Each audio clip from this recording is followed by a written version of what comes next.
In a world bursting with thrilling adventures, there was a young time traveler named Kate.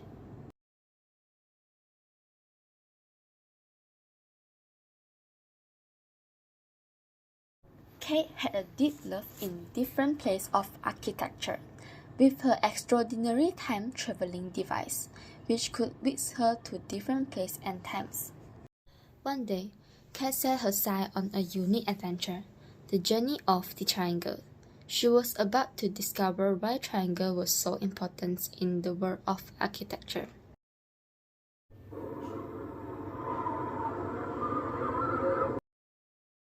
Kate's first stop was at the Great Pyramid of Giza. The Great Pyramid of Giza, also known as the Khufu Pyramid.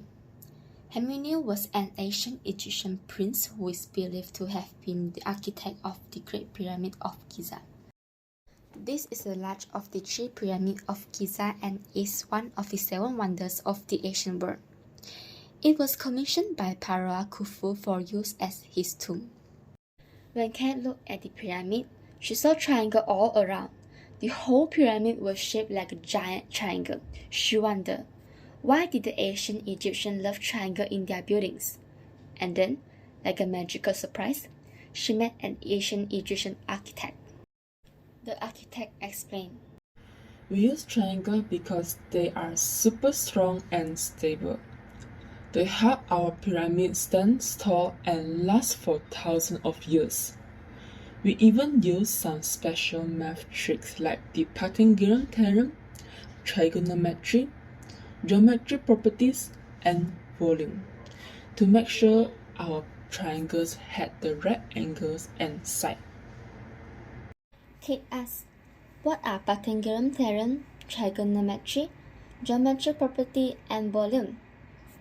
Pythagorean theorem is a special math rule that the architect of the Great Pyramid used. It helps them to make sure the pyramid's angle. Pythagorean theorem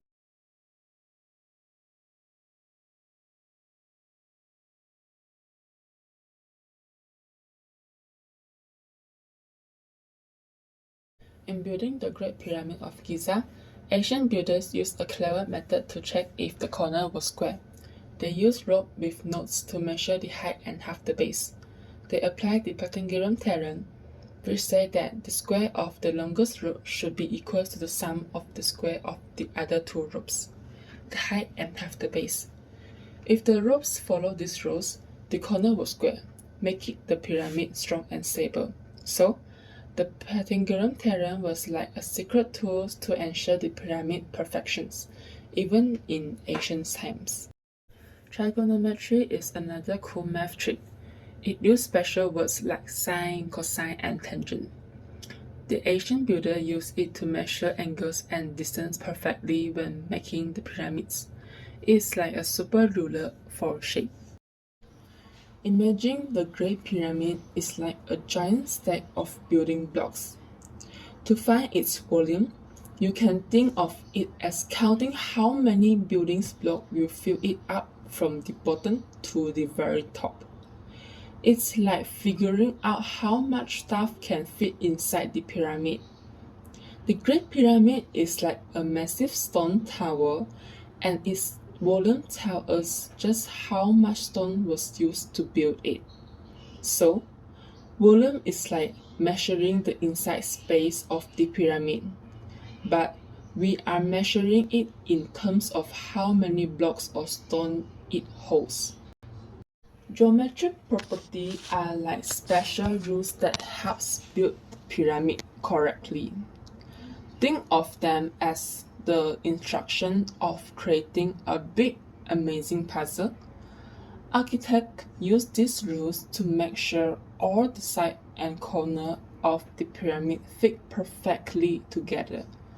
Just like fitting puzzle pieces, it's like building with giant blocks, and these rules make sure everything stays in a right place. Wow, that's so cool. But I bet building it wasn't easy. Were there any challenges during its construction? You're absolutely right, Kate. They had a big challenge of moving heavy stones really high up. They made ramps, using mud bricks and rocks to pull the stones on sleds. As the pyramid got taller, they made the ramps longer and wider. Thank you for the information. Goodbye. After listening to this explanation, Kate felt incredibly excited and satisfied. She expressed her gratitude to the ancient Egyptian architect and told him that she now had a deeper understanding of the importance of triangle in architecture. Then, she continued her time-traveling adventure, getting ready to head to the next exciting place to explore further how triangle play a role in the architecture of different cultures and eras.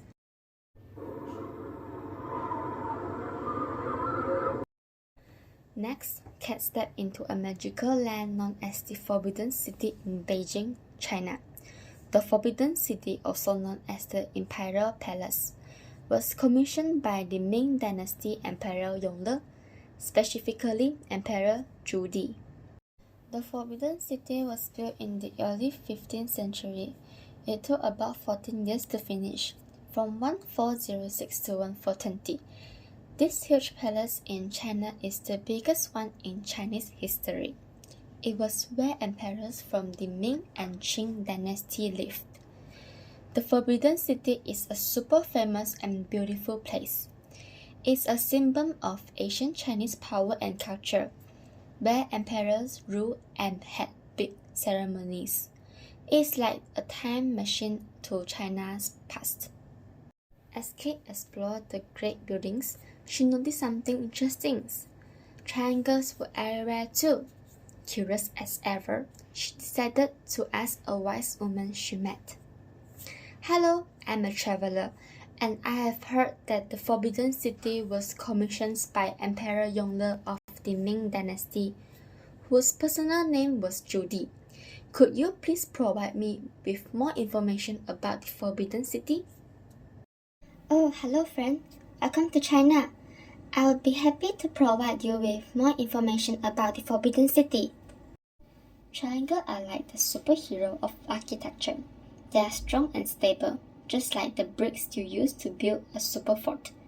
They make sure this building stays strong and lasts a very long time. Here are the advantages that triangle brings to the architecture.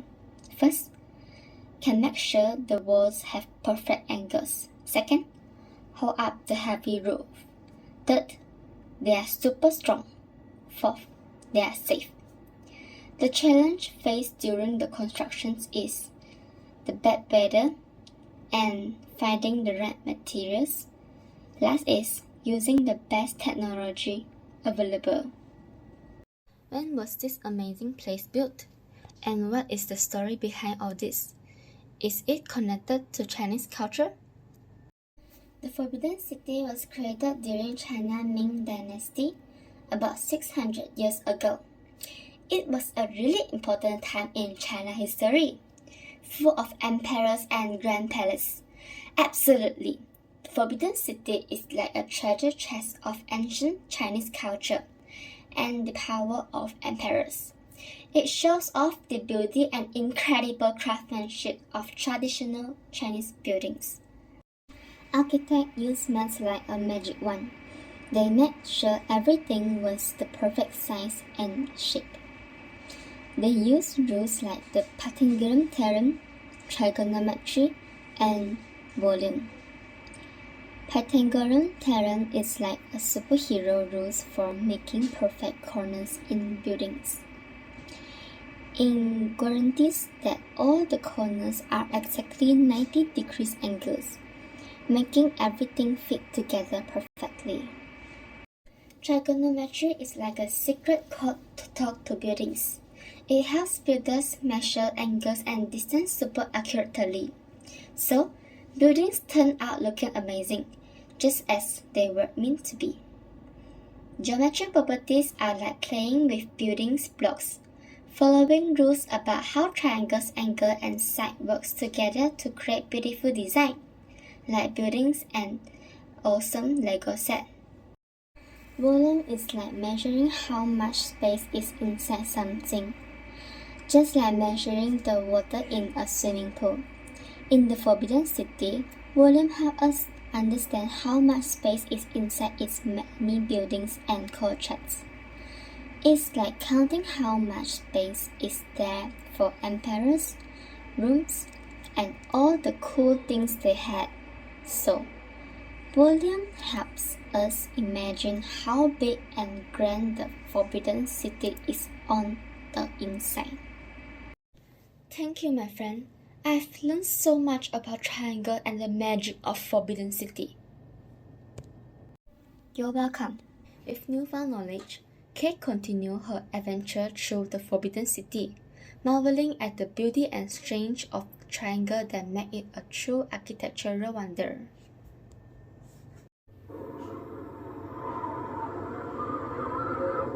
As Kate arrived at her third destination, Barcelona, Spain, she was greeted by the towering and magnificent Sagrada Familia. After her previous explorations, Kate had gained a deeper understanding of the role of triangle in architecture. However, she was eager to learn how triangles serve different purposes in various architectural structures. As luck would have it, she encountered the architect responsible for designing these particular buildings, the Spanish architect Antoni Gaudí. Some history about Antoni Gaudí is he took over this project in 1882 and dedicated much of his time and energy to it until his passing. As a result, the Sagrada Familia remains under construction to this day, with an expected complete date is in the early 21st century. Hello, are you Antoni Gaudí? I'm a traveler, and I've come here specifically to find information about why buildings use triangle and other details. Oh, it's me. I can explain it to you. Thank you very much. Why are triangles used in this architecture?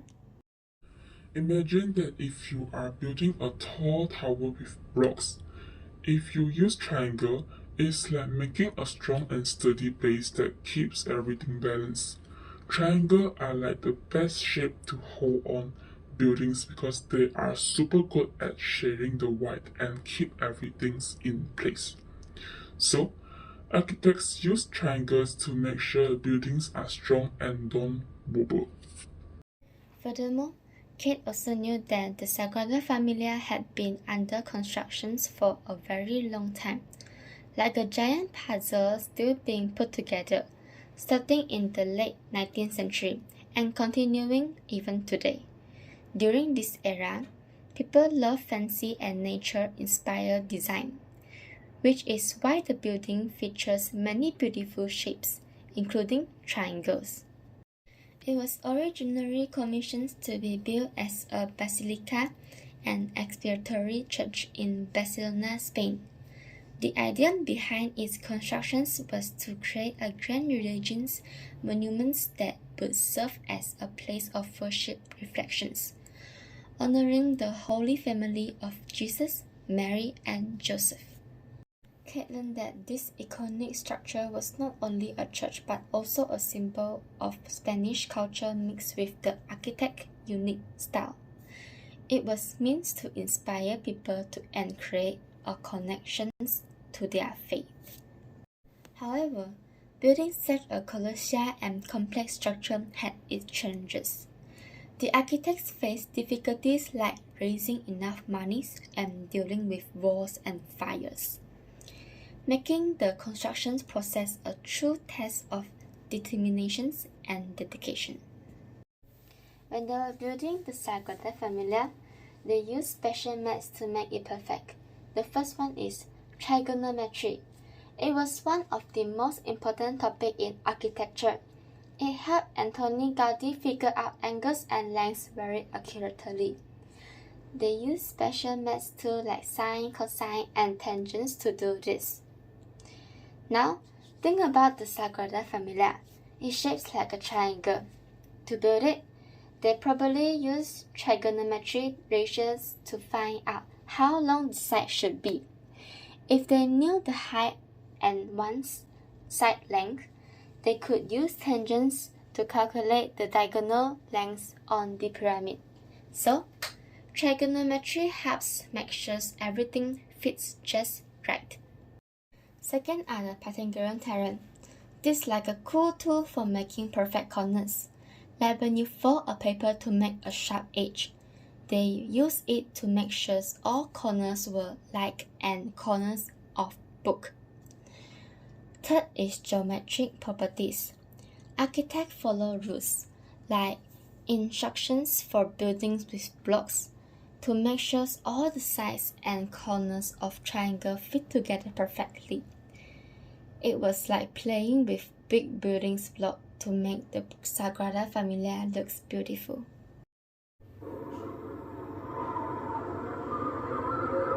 Finally, Kate arrived at the last architecture, the Louvre Pyramid, which was a modern architecture in Paris, France. She wondered if this building used triangle like the other one she saw. She met the architect, A.M. who told her that triangles are like super glue for buildings. They make sure everything stays strong and doesn't fall down, just like when you build a sandcastle with triangle shape. A.M. wanted to create something modern and eye-catching in front of an old museum called the Louvre. He didn't want it to be just an entrance. He wanted it to be a piece of art that mixed the old and the new. Kate found out that the Louvre Pyramid was built in 1980, when people liked modern design. It was a time when architects wanted to make buildings that looked different and make you think. Building the glass pyramid wasn't easy, but I did with careful planning and hard work. Now it's a special symbol in Paris that shows how art, culture, and history come together with modern ideas. It's not just a beautiful building, it's a masterpiece of design and hard work. The Louvre Pyramid is famous, and it has same cool math inside. The sides of the pyramid are made of shapes that can be divided into triangles. And guess what? This triangle can join together and make even bigger triangles. Here are some metrics they use. First is straight triangle. These are triangles with one corner that's 90 degrees, like a book corner. Architects used them to make sure everything was straight and strong. They also play a math game called the Pythagorean theorem to find missing lengths. Next is trigonometry. It's like a secret code could help you to figure out the angles and distance very accurately. For example, they could use it to find out how tall the triangle was using a special tool called tangent. Third is Pythagorean theorem. Think of the Louvre Pyramid like a big glass building. Sometimes we want to clean it, so we need to know how much area we are cleaning. To figure this out, we need to know the area of each of its sides. Plus is area of a triangle. They calculate how much space a triangle takes up, like figuring out how much paint you had need to cover it. In the end, Kate came to a realization. Triangles are strong and stable shapes used in architecture. They distribute weight well because they had a broad base and a point top. A-forms in house, for example, use triangle to create a sturdy structure. Equilateral and isosceles triangle, with their balanced sides, are the strongest types for distributing weight. With her newfound knowledge, Kate hopped back onto her time machine and returned home, bringing her incredible journey to a close. Thank you.